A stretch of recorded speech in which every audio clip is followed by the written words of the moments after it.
लिहाजा किसी भी दवा या वैक्सीन या किसी भी चीज़ में खंजीर का कोई भी जुज़ इस्तेमाल किया जाए वो बिल्कुल नापाक और हराम है।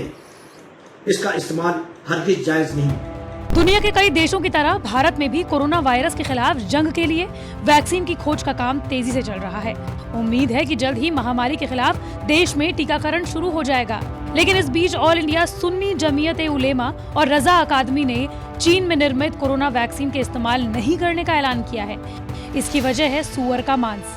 ये फैसला मुंबई में एक बैठक के दौरान लिया गया, जिसमें कहा गया कि चीन में बनी कोरोना वैक्सीन में सूअर यानी पोर्क से बने जिलेटिन का इस्तेमाल किया गया है, इसलिए वो इसका प्रयोग नहीं करेंगे। हालांकि भारत में चीन की कोई भी वैक्सीन को अभी तक अप्रूव नहीं किया गया है।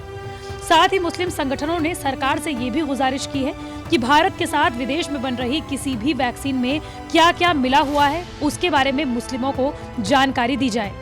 हमारे मुल्क में अगर कोई वैक्सीन बनती है तो हमारे उलमाए कराम को उसके जो कंटेंट्स है उसको दिखा दे, ताकि हम भी अपने तौर पर ये ऐलान कर सकें कि इसका इस्तेमाल किया जा सकता है। एसोसिएटेड प्रेस से बातचीत के दौरान ब्रिटिश इस्लामिक मेडिकल एसोसिएशन के महासचिव सलमान वकार का कहना है कि ऑर्थोडॉक्स यहूदियों और मुसलमानों समेत अलग अलग धर्मों के समुदायों के बीच टीके के इस्तेमाल को लेकर असमंजस की स्थिति है।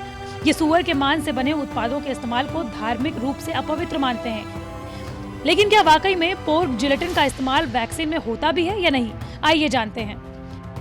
वैक्सीन और पोर्क जिलेटिन को लेकर विवाद की शुरुआत दरअसल इंडोनेशिया से हुई थी।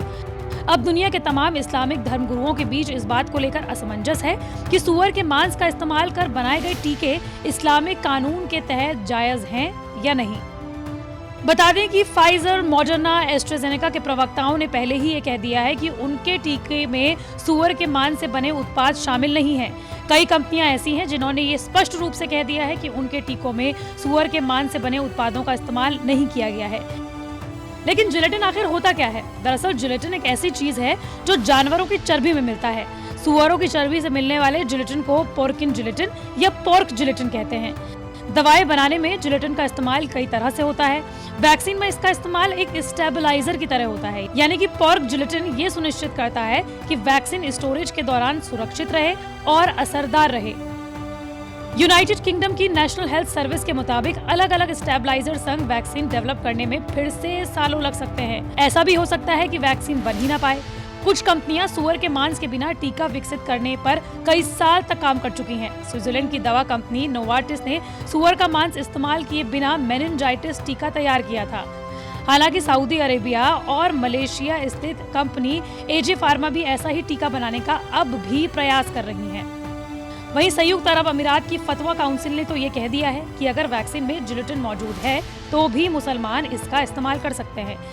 इजराइल, जहां पर यहूदी धर्म का पालन किया जाता है, वहां के संगठन ने भी ये कह दिया है कि यहूदी कानूनों के मुताबिक सूअर का मांस खाना या इसका इस्तेमाल करना तभी जायज है जब इसके बिना काम न चले। उन्होंने ये भी कहा कि अगर इसे इंजेक्शन के तौर पर लिया जाए और खाया नहीं जाए तो ये जायज है और इससे कोई दिक्कत नहीं है। बीमारी की हालत में इसका इस्तेमाल विशेष रूप से जायज है।